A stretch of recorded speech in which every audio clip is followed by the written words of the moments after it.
নমস্কার বন্ধুরা, update and upskill Bangla চ্যানেলে স্বাগত। কলকাতা এয়ারপোর্টে নিয়োগ করা হচ্ছে।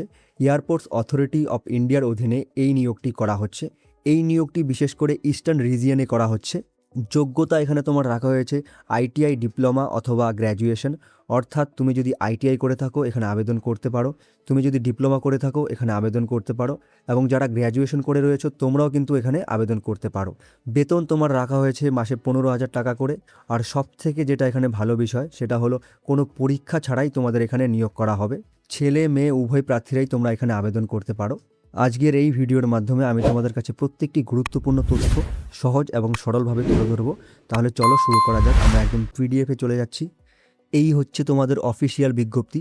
দেখো এখানে লেখা আছে ইস্টার্ন রিজিয়ন এনএসসিবিআই এয়ারপোর্ট কলকাতা, ঠিক আছে। এই হচ্ছে তোমাদের অফিসিয়াল নোটিফিকেশন। এখানে অ্যাডভার্টাইজ নম্বরটাও দেওয়া রয়েছে। এখানে বলা রয়েছে airports authority of India eastern region. তোমাদের এই নিয়োগটি কিন্তু ইস্টার্ন রিজিয়নে করা হচ্ছে। এখানে ইস্টার্ন রিজিয়ন বলতে ওয়েস্ট বেঙ্গল, উড়িষ্যা, বিহার, ঝাড়খণ্ড, ছত্তিশগড়, সিকিম এবং আন্দামান নিকোবরকে বোঝানো হচ্ছে।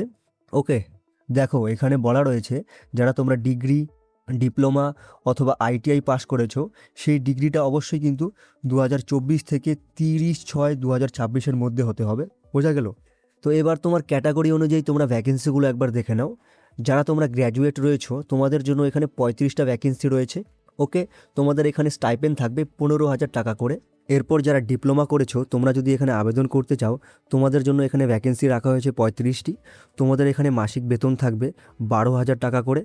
যারা আইটিআই ক্যান্ডিডেট রয়েছো তোমাদের জন্য এখানে ভ্যাকেন্সি থাকছে সবচেয়ে বেশি 70টি। দেখো এখানে কিন্তু তোমাদের বেতনটাকে দুভাগে ভাগ করা হয়েছে। তোমরা প্রথম বছর পাবে এখানে 9,600 টাকা করে, এবং পরের বছর তোমরা পাবে সেকেন্ড বছর 10,560 টাকা করে। বোঝা গেল? 2 নম্বরে থাকছে তোমার অ্যাপ্লিকেশন প্রসেস। তোমরা এখানে কি করে আবেদন করবে এটা একটু ভালো করে দেখে নাও। যারা তোমরা গ্র্যাজুয়েট এবং ডিপ্লোমা হোল্ডার রয়েছো তোমাদের এই পোর্টালে গিয়ে আবেদন করতে হবে। ভালো করে একবার চোখ বুলিয়ে নাও।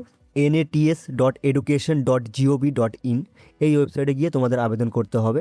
যারা তোমরা গ্র্যাজুয়েট এবং ডিপ্লোমা রয়েছো শুধুমাত্র এটা তাদের জন্য। যারা আইটিআই রয়েছো তোমাদের জন্য কিন্তু আলাদা পোর্টাল রয়েছে। তোমাদের www.apprenticeindia.gov.in এই ওয়েবসাইটে গিয়ে তোমাদের আবেদন করতে হবে। যারা আইটিআই রয়েছো তোমরা কিন্তু ওপরেরটাতে গিয়ে করলে হবে না, ঠিক আছে? তাহলে কি বোঝা গেল? এখানে গ্র্যাজুয়েট এবং ডিপ্লোমা যারা রয়েছো তোমরা এখানে গিয়ে আবেদন করবে, এবং যারা আইটিআই রয়েছো তোমরা কিন্তু এখানে গিয়ে আবেদন করবে। ওকে, ক্লিয়ার? আচ্ছা, এবার তোমাদের লোকেশনগুলো একটু দেখে নাও। তো এখানে তোমাদের কলকাতা লোকেশন কিন্তু রয়েছে, এছাড়া তোমাদের রয়েছে বাগডোগরা এয়ারপোর্ট, এছাড়াও কিন্তু বাকি এয়ারপোর্টগুলো রয়েছে, পাটনা, রায়পুর এয়ারপোর্ট, ভুবনেশ্বর এয়ারপোর্ট। তো এগুলো অন্যদের জন্য। তোমরা বেসিক্যালি কলকাতা এবং বাগডোগরা এয়ারপোর্টে কিন্তু তোমরা আবেদন করতে পারো। ওকে, আরেকটা কথা বলে রাখছি, তোমরা যেখানে আবেদন করবে তোমাদের কিন্তু অবশ্যই সেই অঞ্চলের স্থায়ী বাসিন্দা হতে হবে। বোঝা গেল? এটা কিন্তু খুবই ইম্পর্টেন্ট একটা কথা। আর এখানে বয়স সীমাটা বলা হয়নি, সেটা আশা করছি তোমাদের অ্যাপ্রেন্টিস অ্যাক্ট 1961 দ্বারা নির্বাচিত করা হবে। এখানে তোমাদের আবেদন শুরু হয়েছিল 28শে জুলাই 2026।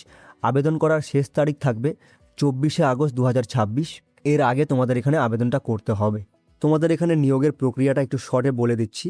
প্রথমে কি করা হবে, এখানে প্রথমে প্রার্থীদের শিক্ষাগত যোগ্যতার নম্বরের ভিত্তিতে এখানে শর্টলিস্ট করা হবে। যেহেতু তোমাদের এখানে কোনো লিখিত পরীক্ষা হচ্ছে না, তো তোমাদের যে শিক্ষাগত যোগ্যতা রয়েছে সেই নম্বরের ভিত্তিতে তোমাদের কিন্তু এখানে শর্টলিস্ট করা হবে। ওকে, শর্টলিস্ট করার পর তোমাদের কি করা হবে? শর্টলিস্ট করার পর তোমাদের অরিজিনাল ডকুমেন্ট ভেরিফিকেশন করা হবে। যখন তোমাদের অরিজিনাল ডকুমেন্ট ভেরিফিকেশন হয়ে যাবে তখন তোমাদের এখানে নির্বাচন হয়ে যাবে। ওকে, তাহলে এই ছিল আজকের আপডেট।